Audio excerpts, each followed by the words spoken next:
सत श्री अकाल ਦਾਨ YouTube ਬੁਲੇਟਿਨ ਦੇ ਵਿੱਚ ਤੁਹਾਡਾ ਸਵਾਗਤ ਹੈ। ਪਹਿਲਾਂ ਪੇਸ਼ ਨੇ ਹੁਣ ਤੱਕ ਦੀਆਂ ਚੋਣਵੀਆਂ ਖਬਰਾਂ। ਕਰਤਾਰਪੁਰ ਸਾਹਿਬ ਤੋਂ ਵਾਪਸ ਪਰਤੇ ਨਵਜੋਤ ਸਿੰਘ ਸਿੱਧੂ ਕਿਹਾ ਪਾਕਿਸਤਾਨ ਨਾਲ ਖੁੱਲਣਾ ਚਾਹੀਦਾ ਹੈ ਵਪਾਰ।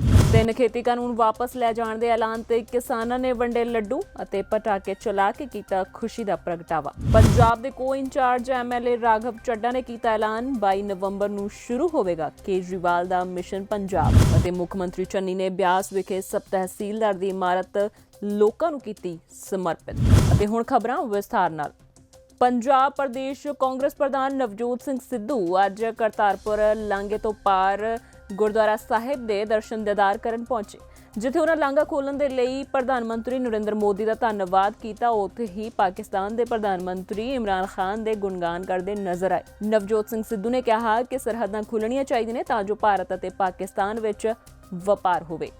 इस करके मैं शांति का माहौल चाहना, अमन अमान चाहना, आपसी भाईचारा चाहना, और मैं तुहाडे राही ये संदेश बाबे नानक दे फलसफे दा पहुंचाउणा मेरी कोई औकात नहीं, मेरी बंदगी ही मेरी ताकत है। और मैं आस करदा कि तुहाडे राही ये बूहे बारियां खुलणगे ते बूहे बारियां चों ते प्यार ते दोस्ती लंघ के आवेगी। साडे मेल जोल वधणगे, साडे मेल जोल होर ज्यादा वधणगे ते चलेगा ते दौड़ेगा वणज वपार। पंजाब प्रदेश कांग्रेस प्रधान नवजोत सिंह सिद्धू ਵੱਲੋਂ पाकिस्तान के प्रधानमंत्री इमरान खान ਨੂੰ ਵੱਡਾ ਭਰਾ ਕਹਿਣ ਤੇ ਭਾਜਪਾ ਨਿਸ਼ਾਨਾ ਸਾਧ ਰਹੀ ਹੈ, ਜਿਸ ਦੇ ਪੱਖ ਵਿੱਚ ਖੇਡ ਮੰਤਰੀ ਪ੍ਰਗਟ ਸਿੰਘ ਨੇ ਬੋਲਦਿਆਂ ਕਿਹਾ ਕਿ ਕੋਈ ਵੱਡੀ ਗੱਲ ਨਹੀਂ ਹੈ ਜੇਕਰ ਅਜਿਹਾ ਸਿੱਧੂ ਨੇ ਕਹਿ ਵੀ ਦਿੱਤਾ ਹੈ, ਕਿਉਂਕਿ ਅਕਸਰ ਭਾਜਪਾ ਮੁੱਦੇ ਬਣਾਉਣ ਦੇ ਵਿੱਚ ਅੱਗੇ ਰਹਿੰਦੀ ਹੈ।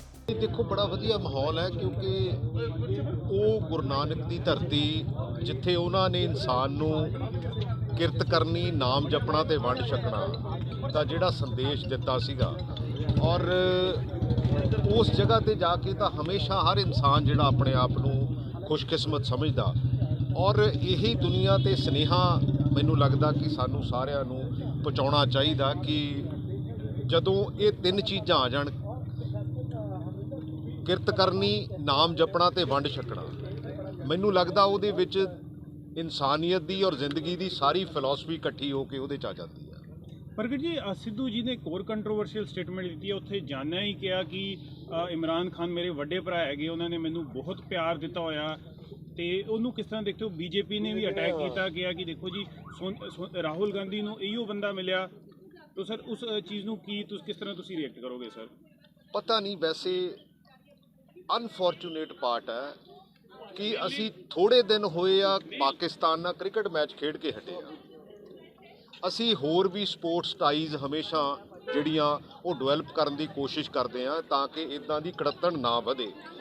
मैनू ये नहीं समझ आउंदी कि बीजेपी इहनूं किस एंगल नाल देखदी है, और ये बड़ा अनफॉर्चुनेट पार्ट है क्योंकि जदों जिस धरती ते असी जाके आए आ वो हमेशा इंसानियत की गल हुई है उत्थे, ते उस इंसानियत ते गुरु नानक देव की फिलोसफी अज तो 552 साल पहला जो गुरु नानक देव जी ने कहा सी, अज मैनू लगता इंसानियत ते पूरी टुकदी है। पर सर वो मत्था टेकने गए थे, इमरान खान की तारीफें करने की क्या जरूरत थी? गुरु नानक के दर पे गए थे, इमरान खान की तारीफें कर रहे हैं वहाँ पर, उसकी क्या जरूरत? बारे तो नहीं पता। देखो गल तो सिर्फ इन्नी की है कि जदों मत्था टेक लिया, जो किसी तुहाडे वर्गे उत्थे भी पत्रकार ने किते पुछ लिया होगा, क्योंकि देखो मैं मान लो सपोज जे ये तो चलो क्रिकेट वाले सी, मैं तो हॉकी वाला सी, जे किते शाहबाज किते पाकिस्तान का चीफ मिनिस्टर होवे पंजाब का, तो जे किते टाइज हो जाण तां एडी भी कोई गल नहीं है, क्योंकि दुनिया के उत्ते हमेशा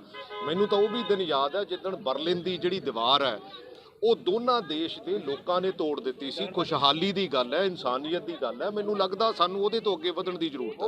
लास्ट टाइम भी जदों गए सीगे उस वेले भी कंट्रोवर्सी शुरू हो गई सी। लास्ट टाइम भी जदों गए सीगे उदों भी नवजोत सिद्धू नूं टारगेट किया गया, अज भी गए ने, अज भी उन्होंने मैनू लगता इहो जी सानू रादर सानू तां चंगियां चीज़ां ते पहरा देण दी जरूरत है, सानू इशूज़ दीयां गल्लां करन दी जरूरत है। हमेशा डाइवर्शन हुंदी आ, मैं ये भी समझदा, क्योंकि देखो मीडिया का किते ना किते इहदे विच, क्योंकि डेमोक्रेसी का जिहड़ा चौथा पिलर है ਉਹਨੂੰ ਹਮੇਸ਼ਾ ਪੋਜ਼ਿਟਿਵ ਰੋਲ ਪਲੇ ਕਰਨਾ ਚਾਹੀਦਾ, ਕਿਉਂਕਿ ਇਹਦੇ ਵਿੱਚੋਂ ਹੀ ਸਾਰਾ ਕੁਝ ਨਿਕਲਦਾ ਹੈਗਾ। ਔਰ ਮੈਨੂੰ ਨਹੀਂ ਲੱਗਦਾ, ਕਿਉਂਕਿ ਸਾਡੀ ਇੰਪਲੋਇਮੈਂਟ ਕਿੱਥੇ ਹੈਗੀ ਆ ਸਾਡੇ ਪਿਛਲੇ ਸਮੇਂ ਦੇ ਵਿੱਚ, ਕਿਉਂਕਿ ਮੈਂ ਸਮਝਦਾ ਮੋਦੀ ਜੀ ਨੇ ਜਿਹੜੇ ਆਹ 3 ਕਾਨੂੰਨ ਵਾਪਸ ਲਏ ਆ, ਫਿਰ ਵੀ ਮੈਂ ਕਹਿੰਦਾ 1 ਸਾਲ ਬਾਅਦ ਚਾਹੇ 700 ਕਿਸਾਨਾਂ ਦੀ ਉਹਦੇ ਵਿੱਚ ਸ਼ਹਾਦਤ ਹੋਈ ਆ, ਪੰਜਾਬ ਦਾ ਬਹੁਤ ਵੱਡਾ ਨੁਕਸਾਨ ਹੋਇਆ, ਔਰ ਉਹਦੇ ਬਾਵਜੂਦ ਵੀ ਮੈਂ ਤਾਂ ਉਹਨਾਂ ਦਾ ਫਿਰ ਵੀ ਧੰਨਵਾਦ ਕਰਦਾ, ਕਿਉਂਕਿ ਜਿਹੜੀ ਸਿੱਖ ਕੌਮ ਆ ਨਾ, ਹਮੇਸ਼ਾ ਜਦੋਂ ਕੁਝ ਅਚੀਵ ਕਰ ਲੈਂਦੀ ਆ ਉਹਦੇ ਤੋਂ ਬਾਅਦ ਵੀ ਹਮੇਸ਼ਾ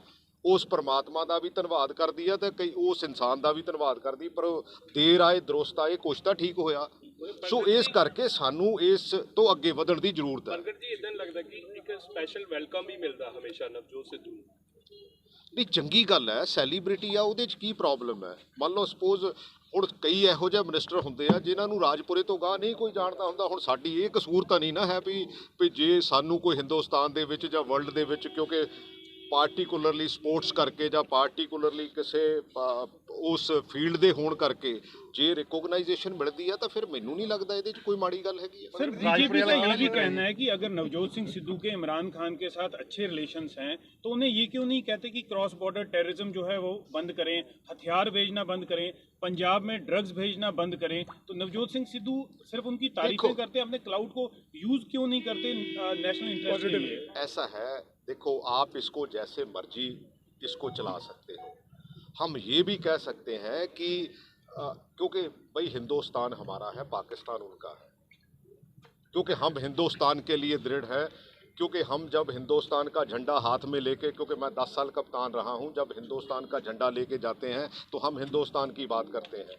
ये डिफरेंट बात है कि हाँ भाई कोई बंदा वहाँ का भी उस टाइम कैप्टन था, वो क्रिकेट खेला हुआ था, आज वहाँ का प्राइम मिनिस्टर, अगर इमरान खान प्राइम मिनिस्टर ही ना बनता तो फिर क्या ऐसी बात थी। क्योंकि वाजपेयी जी गए, मोदी जी खुद गए, जब मोदी जी जफ्फी डालते हैं बीजेपी को कुछ नहीं, सारा कुछ ठीक लगता है।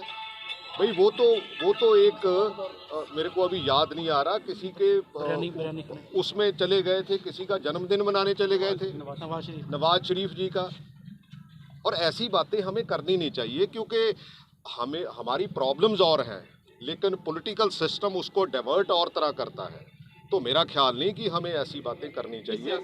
किसानों ने कह दिया कि जब तक संसद में नहीं होंगे रिपील तब तक वो बैठे रहेंगे। एमएसपी का भी ऐड कर लिया, तो अब कुछ डिमांड उठ रही है कि लोगों उनकी डिमांड तो पूरी कर दी है तो खाली कर देने चाहिए रोड्स, इससे आगे रखने चाहिए जारी। देखो, कॉन्फिडेंस बिल्डअप करना चाहिए। बीजेपी ने ये अच्छा एक स्टेप लिया है, ये ठीक है कि कैप्टन अमरिंदर सिंह वो डिज़ाइन करते थे, बीजेपी उसके बैक में थी, अकाली दल उसको सपोर्ट करता था। ये तो बातें मैं 3 साल पहले क्योंकि मैंने 3 साल पहले शुरू की थी, ये आज बड़ा क्लियर हो गया, क्योंकि कैप्टन अमरिंदर सिंह ने, मेरा ख्याल है कि पूरे पेज की कुछ अखबारों को ऐड दे दी। तो मेरा ख्याल है कि ये पूरा डिज़ाइन था। ये दूसरी बात है कि डिज़ाइन ये पहले नंगा हो गया, डिज़ाइन लोगों के सामने पहले आ गया, नहीं तो कैप्टन अमरिंदर सिंह ने यही करना था। बीजेपी, अकाली दल और कैप्टन अमरिंदर सिंह ये साथ साथ ही डिज़ाइन करते थे।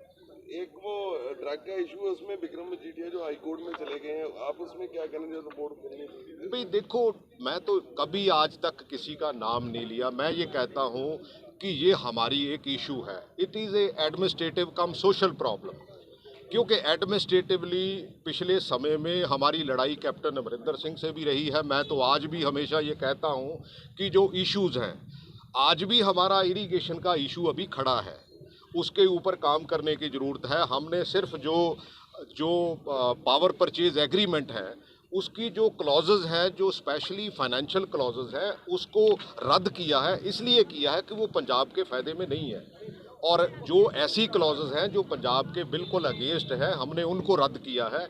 और आने वाले समय में, क्योंकि ऐसा नहीं हो सकता कि पंजाब को हम फाइनेंशियली इतना नीचे ले जाएं और पंजाब का बहुत बड़ा नुकसान हो। प्रगट जी, हुण कैप्टन अमरिंदर सिंह जिहड़े ने वो कांग्रेस के सामने चुनौती पेश करनगे, बीजेपी के नाल सीट शेयरिंग करके आ रहे हैं। इसमें अनड्यू ये ट्रिब्यूनल वो नहीं है।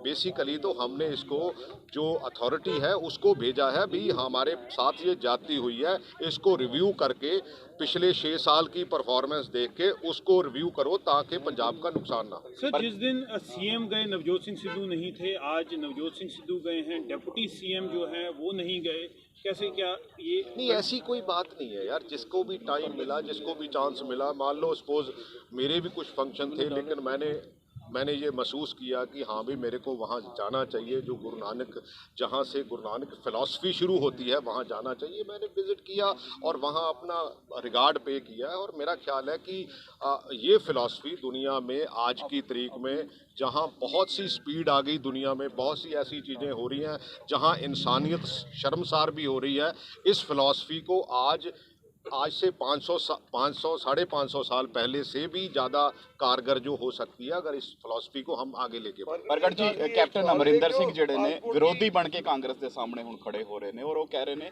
ਬੀਜੇਪੀ ਦੇ ਨਾਲ ਸੀਟ ਸ਼ੇਅਰਿੰਗ ਕਰਕੇ ਮੈਂ ਚੋਣ ਲੜੂੰਗਾ। ਇਹ ਪਹਿਲਾਂ ਵੀ ਵਿਰੋਧੀ ਸੀਗੇ, ਇਹ ਤਾਂ ਨੰਗੇ ਥੋੜਾ ਜਿਹਾ ਪਹਿਲਾਂ ਹੋ ਗਏ। ਸੱਚੀ ਗੱਲ ਹੈ, ਸਾਰੇ ਜਣੇ ਇਕੱਠੇ ਸੀ, ਬੀਜੇਪੀ ਡਿਜ਼ਾਈਨ ਕਰਦੀ ਸੀ, ਕਾਂਗਰਸ ਤੋਂ ਕੈਪਟਨ ਅਮਰਿੰਦਰ ਸਿੰਘ ਸੀ। ਇਹ ਠੀਕ ਆ ਵੀ ਸਾਡੀ ਪਾਰਟੀ ਨੇ ਇਹਨੂੰ ਪਹਿਲਾਂ ਨਹੀਂ ਦੇਖਿਆ, ਪਰ ਮੈਂ ਤਾਂ 3.5 ਸਾਲ ਪਹਿਲਾਂ ਇਹ ਗੱਲ ਚਿੱਠੀ ਲਿਖ ਕੇ ਲਿਖੀ ਸੀ ਵੀ ਹਾਂ ਬਈ ਇਹ ਕੀ ਕਰਨ ਡਏ ਆ ਤੁਸੀਂ, ਕਿਉਂਕਿ ਤੁਹਾਨੂੰ ਯਾਦ ਹੋਣਾ ਮੈਂ ਉਦੋਂ ਵੀ ਪਿੱਛੇ ਲੈ ਜਾਂਦਾ ਜਦੋਂ ਹਰਜੀਤ ਸਿੰਘ ਸੱਜਣ ਆਏ ਸੀ ਹਿੰਦੁਸਤਾਨ ਦੇ ਵਿੱਚ। ਹਿੰਦੁਸਤਾਨ ਦੀ ਸਰਕਾਰ ਨੇ ਉਹਨਾਂ ਨੂੰ ਤਿੰਨੇ ਫੋਰਸਿਸ ਦਾ ਗਾਰਡ ਆਫ ਆਨਰ ਦਿੱਤਾ ਸੀ।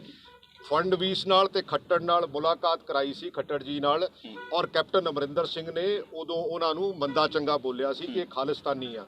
ਤੇ ਜੇ ਉਹ ਖਾਲਿਸਤਾਨੀ ਹੁੰਦੇ ਤੇ ਗਵਰਨਮੈਂਟ ਆਫ ਇੰਡੀਆ ਨੇ ਉਹਨਾਂ ਨੂੰ ਸਟੇਟ ਗੈਸਟ ਕਿਉਂ ਬੁਲਾਇਆ ਸੀ, ਉਹਨਾਂ ਨੂੰ ਤਿੰਨੇ ਫੋਰਸਿਸ ਦਾ ਆਨਰ ਕਿਉਂ ਦਿੱਤਾ ਸੀ, ਦੋਨੇ ਚੀਫ ਮਿਨਿਸਟਰਸ ਨਾਲ ਮੁਲਾਕਾਤ ਕਿਉਂ ਕਰਾਈ ਸੀ? ਇਸ ਕਰਕੇ ਇਹ ਡਿਜ਼ਾਈਨ ਜਿਹੜਾ ਹੈ ਇੱਕ ਡਿਫਰੈਂਟ ਡਿਜ਼ਾਈਨ ਆ।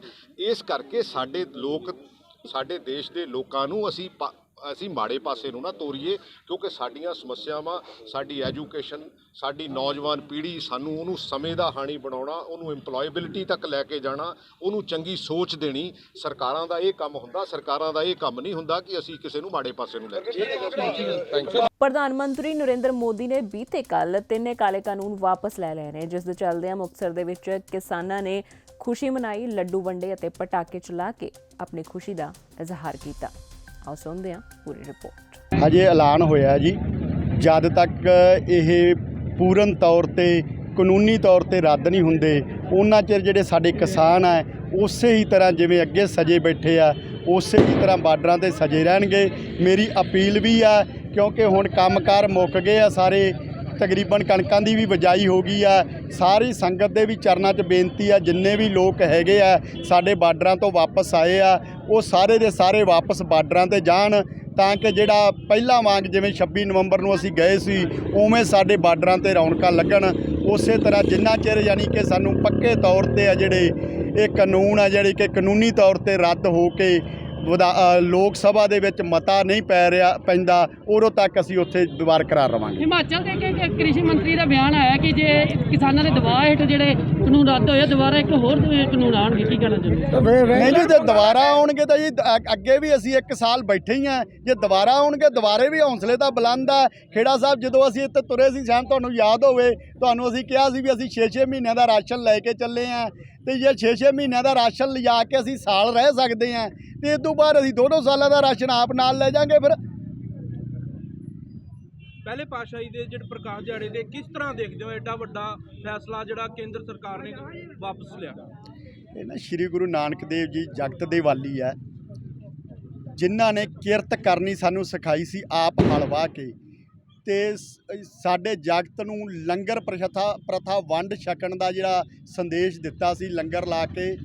ਸਾਡੀ ਜਿਹੜੀ ਲੰਗਰ ਪ੍ਰਥਾ ਵੀ ਤੇ ਜਿਹੜੀ ਸਾਡੀ ਕਿਰਤ ਵੀ ਗੁਰੂ ਨਾਨਕ ਦੇਵ ਜੀ ਨੇ ਹਲ ਵਾਹ ਕੇ ਆ, ਉਹਦੇ ਤੇ ਡਾਕਾ ਪਿਆ ਸੀ, ਤੇ ਗੁਰੂ ਸਾਹਿਬ ਦੀ ਕਿਰਪਾ ਹੋਈ। ਉਹਨਾਂ ਦੇ ਪ੍ਰਕਾਸ਼ ਦਿਹਾੜੇ ਤੇ ਇੱਕ ਅੜੀਅਲ ਵਰਤੀਰੇ ਵਾਲੇ PM ਦੇ ਮੂੰਹੋਂ ਇਹ ਗੱਲ ਕਹਿਣੀ ਕਿ ਮੈਂ ਮਾਫੀ ਵੀ ਮੰਗਦਾ ਤੇ ਮੈਂ ਕਾਨੂੰਨ ਆ ਜਿਹੜੇ ਉਹ ਵਾਪਸ ਵੀ ਲੈਣਾ। ਇਹ ਸ਼੍ਰੀ ਗੁਰੂ ਨਾਨਕ ਦੇਵ ਜੀ ਦਾ ਹੀ ਇੱਕ ਯਾਨੀ ਕਿ ਹੈਗਾ, ਕਿਰਪਾ ਹੈ ਬਾਬੇ ਦੀ, ਉਸੇ ਕਿਰਪਾ ਨਾਲ ਹੀ ਹੋਇਆ। ਦਿੱਲੀ ਦੇ ਕਿਸਾਨੀ ਸੰਘਰਸ਼ ਵਿੱਚ ਜਾਨਾਂ ਗਵਾਉਣ ਵਾਲੇ ਕਿਸਾਨਾਂ ਦੀ ਯਾਦ ਵਿੱਚ ਆਮ ਆਦਮੀ ਪਾਰਟੀ ਵੱਲੋਂ ਸੁਖਮਨੀ ਸਾਹਿਬ ਦਾ ਪਾਠ ਰੱਖਿਆ ਗਿਆ। ਉੱਥੇ ਹੀ ਇਸ ਮੌਕੇ ਪਹੁੰਚੇ ਐਮਐਲਏ ਰਾਘਵ ਚੱਡਾ ਨੇ ਪੱਤਰਕਾਰਾਂ ਨਾਲ ਗੱਲਬਾਤ ਕਰਦਿਆਂ ਕਿਹਾ ਕਿ ਆਮ ਆਦਮੀ ਪਾਰਟੀ ਵੱਲੋਂ ਜਲਦ ਹੀ ਮਿਸ਼ਨ ਪੰਜਾਬ 2022 शुरू किया जाएगा। आखिर कदों तो होएगा शुरू, और सुनते हैं उन्होंने ज़बानी। कि सबसे पहले तो किसान के संघर्ष की जीत हुई है और इस इतनी बड़ी फतेह के अगर कोई असली हकदार हैं तो वो हमारा अन्नदाता देश का किसान है। जहाँ तक बीजेपी की बात है, मोदी साहब की बात है, उन्होंने अपना गुनाह कबूला है। गुनाह कबूलने वाले को सज़ा दी जाती है, शाबाशी नहीं दी जाती है। Those who plead guilty are awarded a sentence, not rewarded with appreciation।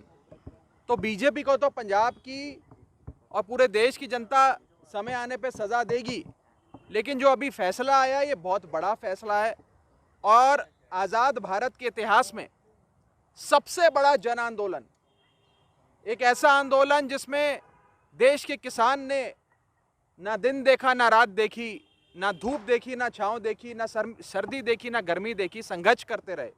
उनकी इस संघर्ष को सलाम करते हैं। हम सब आज देश के किसान के संघर्ष के सामने नतमस्तक हैं, उन्हें बहुत बहुत बधाई देते हैं। कैप्टन साहब बीजेपी के साथ हाथ मिलाने की तैयारी कर रहे हैं, इस तरह की बातें आ रही हैं जी कि कैप्टन बीजेपी से हाथ मिलाएंगे और लगता है अकाली दल भी कहीं ना कहीं दूर से इनके साथ मिल जाएगा। बीजेपी का हाल तो पंजाब में ये है कि हम तो डूबेंगे सनम, साथ तुम्हें भी ले डूबेंगे। इसमें कौन डूबेगा जी?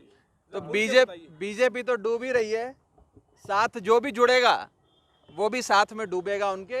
अब जिसको डूबने का शौक है, अकालियों को शौक है, कैप्टन साहब को शौक है, जिसको शौक है वो बीजेपी के साथ उसके मगर से चल दें। कैप्टन साहब कहते हैं मैं शुरू से पानी का राखा माना जाता था।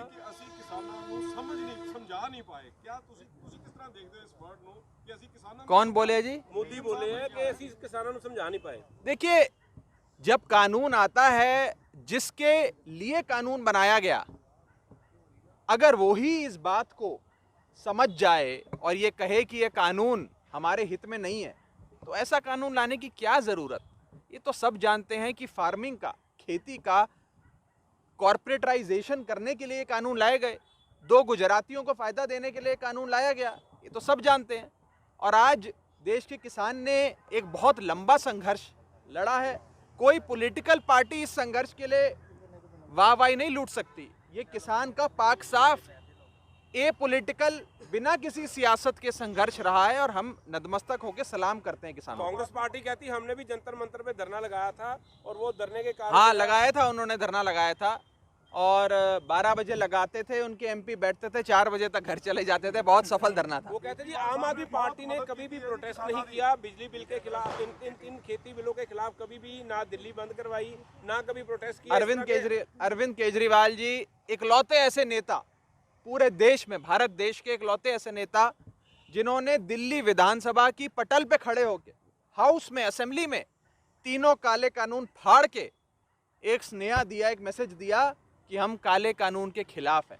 अगर संसद में सबसे ज़्यादा बुलंदी से किसी ने आवाज़ उठाई तो हमारे भगवंत मान और हमारे एमपी संजय सिंह ने उठाई। तो हम तो संसद से लेकर सड़क तक किसानों के साथ खड़े थे, खड़े हैं, खड़े रहेंगे।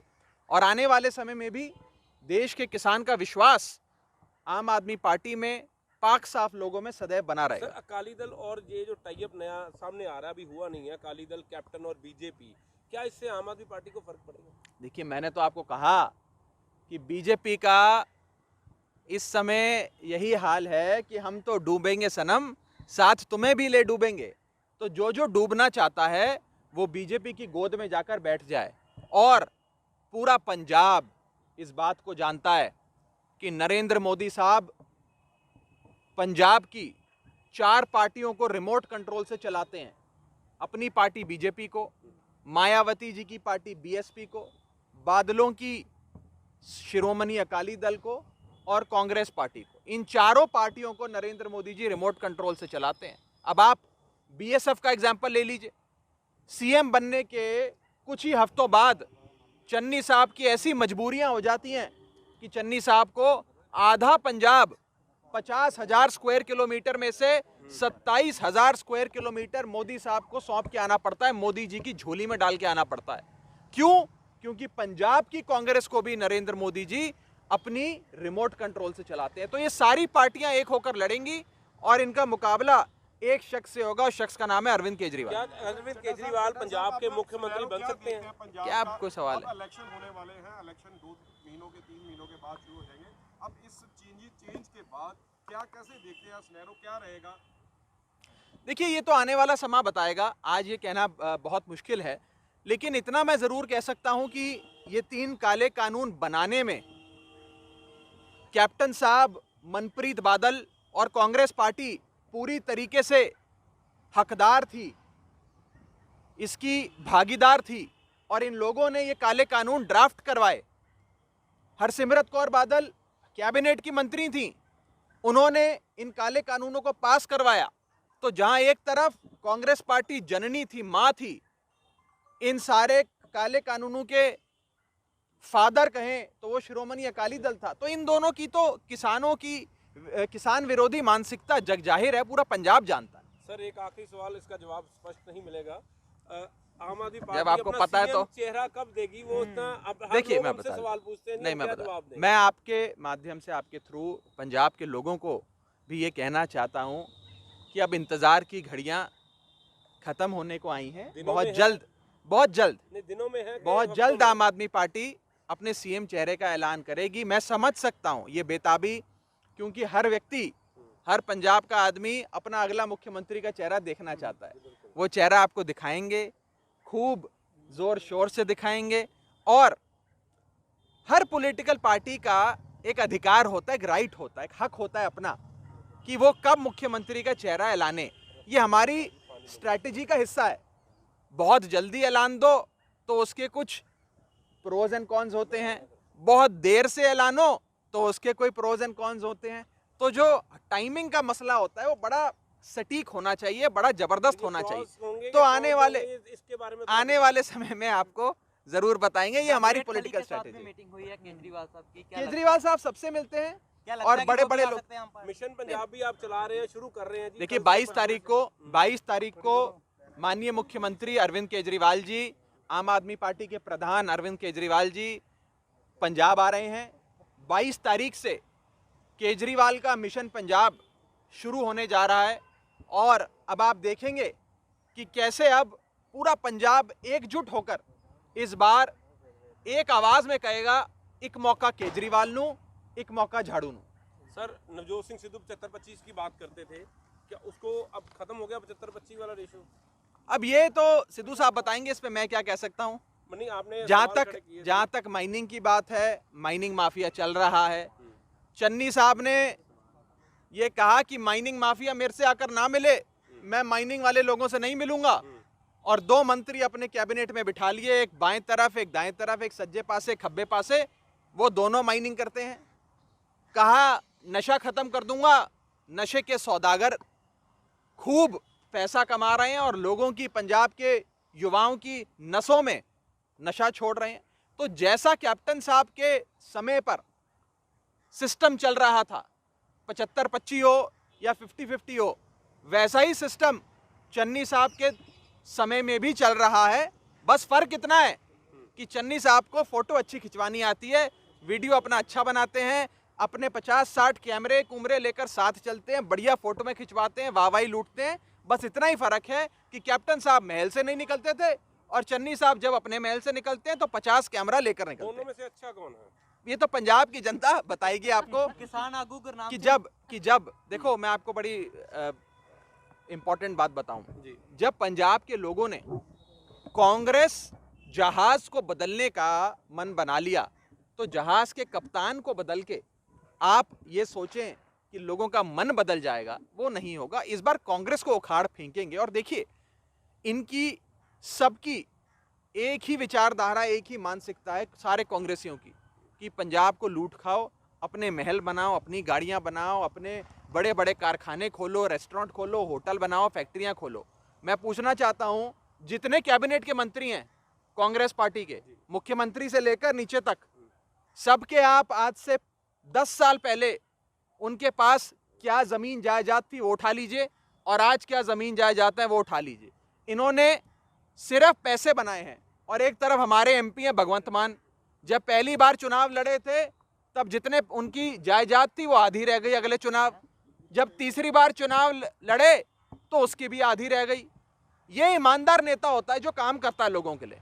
और दूसरी ओर ये कांग्रेस पार्टी है जो लोगों को बेच खाती है। जी, गुरनाम सिंह चुड़ूनी की ओर से पार्टी अनाउंस की गई है, 2022 में इलेक्शन लड़ेंगे पंजाब से, आम पार्टी को फर्क पड़ेगा? आप ये सवाल एसकेएम से पूछिए, संयुक्त किसान मोर्चा जवाब देगा। सर वो भी इसका विरोध कर रहे हैं, लेकिन क्या आम आदमी पार्टी मिलेगी उनसे? नहीं, आम आदमी पार्टी पंजाब के लोगों के साथ मिलकर चुनाव लड़ेगी।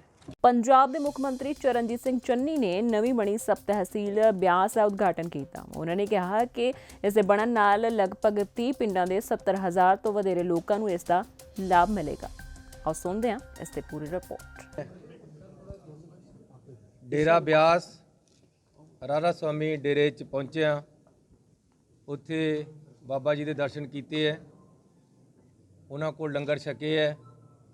ਉਸ ਤੋਂ ਬਾਅਦ ਡੇਰੇ ਵੱਲੋਂ ਇਹ ਜਿਹੜੀ ਸਬ ਤਹਿਸੀਲ ਹੈ ਇਸ ਨੂੰ 5 ਏਕੜ ਜਗ੍ਹਾ ਦਿੱਤੀ ਗਈ ਹੈ ਤੇ 5 ਕਰੋੜ ਰੁਪਏ ਦੀ ਲਾਗਤ ਦੇ ਨਾਲ ਇਸ ਨੂੰ ਬਣਾਇਆ ਗਿਆ ਹੈ। ਇਹ ਸਾਰੇ ਪੈਸੇ ਡੇਰਾ ਰਾਧਾ ਸਵਾਮੀ ਜੀ ਵੱਲੋਂ ਲਗਾਏ ਗਏ ਹੈ। ਮੈਂ ਡੇਰੇ ਦਾ ਬਹੁਤ ਬਾਬਾ ਜੀ ਦਾ ਬਹੁਤ ਧੰਨਵਾਦ ਕਰਦਾ ਜਿਨ੍ਹਾਂ ਨੇ ਸਰਕਾਰੀ ਕੰਮ ਦੇ ਵਿੱਚ ਸਾਨੂੰ ਅੱਛੀ ਇੱਕ ਬਿਲਡਿੰਗ ਬਣਾ ਕੇ ਦਿੱਤੀ ਹੈ, ਜਗ੍ਹਾ ਦਿੱਤੀ ਹੈ ਤੇ ਇੱਥੇ ਜਿਹੜੀ ਸਬ ਤਹਿਸੀਲ ਬਣੀ ਹੈ ਉਸ ਦਾ ਇਸ ਏਰੀਏ ਦੇ ਲੋਕਾਂ ਨੂੰ ਮੈਂ ਬਹੁਤ ਵਧਾਈ ਦਿੰਦਾ। ਧੰਨਵਾਦ। ਸੀਐਮ ਸਾਹਿਬ ਇੱਕ ਦੋ ਸਵਾਲ ਹੈ ਕਿ ਸੀਐਮ ਸਾਹਿਬ 22 ਤਰੀਕ ਤੋਂ ਅਰਵਿੰਦ ਕੇਜਰੀਵਾਲ ਵੀ ਪੰਜਾਬ ਚ ਆ ਰਹੇ ਨੇ, ਉਹ ਮਿਸ਼ਨ ਪੰਜਾਬ ਮੈਂ ਪੋਲੀਟੀਕਲ ਨਹੀਂ, ਮੈਨੂੰ ਤੁਸੀਂ ਇਹਦੇ ਨਾਲ ਸਮਝ ਕੱਲ ਨੂੰ ਏਜੀ ਨਵੇਂ ਲਾ ਦਿੱਤੇ ਹੈਗੇ ਆ, ਤੁਸੀਂ ਇੱਕ ਡੀਜੀ ਦਾ ਪੈਨਲ ਭੇਜਣਾ ਸੀ, ਉਹਦਾ ਕੀ ਬਣਿਆ? ਔਰ ਦੂਸਰਾ ਜਿਹੜੀ ਕਾਰਵਾਈ ਹੋਣੀ ਸੀਗੀ ਉਸ ਨੂੰ ਲੈ ਕੇ ਵਿਕਰਮ ਮਜੀਠੀਆ ਪਹਿਲੇ ਹੀ ਹਾਈ ਕੋਰਟ ਮੂਵ ਕਰ ਚੁੱਕਿਆ ਕਿ ਇਹ ਪੋਲੀਟੀਕਲ ਵੰਡੈਟਾ ਹੈਗਾ ਔਰ ਮੈਨੂੰ ਜਗਦੀਸ਼ ਭੋਲਾ ਕੇਸ ਦੇ ਵਿੱਚ ਪਾਰਟੀ ਬਣਾਇਆ ਜਾਂਦਾ। ਇਸ ਤਰ੍ਹਾਂ ਹੈ ਕਿ ਏਜੀ ਨਵੇਂ ਲੱਗੇ ਹੈ, ਡੀਜੀ ਦਾ ਪੈਨਲ ਦਿੱਲੀ ਗਿਆ ਹੋਇਆ, ਜੋ ਪੈਨਲ ਆਏਗਾ ਪੈਨਲ ਦੇ ਅਨੁਸਾਰ ਪੱਕੀ ਨਿਯੁਕਤੀ ਹੋਣੀ ਹੈ। ਜਿਹੜਾ ਮਜੀਠੀਏ ਦਾ ਕੇਸ ਹੈ ਉਹ ਕੋਰਟ ਦੇ ਵਿੱਚ ਵੀ ਹੈ, ਪੰਜਾਬ ਸਰਕਾਰ ਦੇ ਵਿੱਚ ਵੀ ਡਰੱਗਸ ਦੇ ਖਿਲਾਫ ਐਸੀ ਲੜਾਈ ਲੜ ਰਹੇ हैं। ਕਾਨੂੰਨ ਦੇ ਮੁਤਾਬਕ ਹੀ ਜੋ ਕੁਛ ਹੋਣਾ, ਜਿਸ ਤਰ੍ਹਾਂ ਕੇਸ ਚੱਲਣੇ ਹੈ ਜਾਂ ਚੱਲ ਰਹੇ ਹੈ ਜਾਂ ਕੋਰਟਾਂ ਦੇਖ ਰਹੀਆਂ, ਐਸੀ ਕਾਨੂੰਨ ਦੇ ਵਿੱਚ ਕਿਸੇ ਤਰ੍ਹਾਂ ਇੰਟਰਫੇਅਰ ਨਹੀਂ ਕਰ ਰਹੇ। ਕਾਨੂੰਨ ਆਪਣਾ ਰਸਤਾ ਆਪ ਦੇਖ ਰਿਹਾ। ਇਹ ਸਨ ਹੁਣ ਤੱਕ ਦੀਆਂ ਖਾਸ ਖਬਰਾਂ। ਅਗਲਾ ਬੁਲੇਟਿਨ ਲੈ ਕੇ ਫਿਰ ਤੋਂ ਹੋਵਾਂਗੇ ਹਾਜ਼ਰ। ਸਤਿ ਸ਼੍ਰੀ ਅਕਾਲ।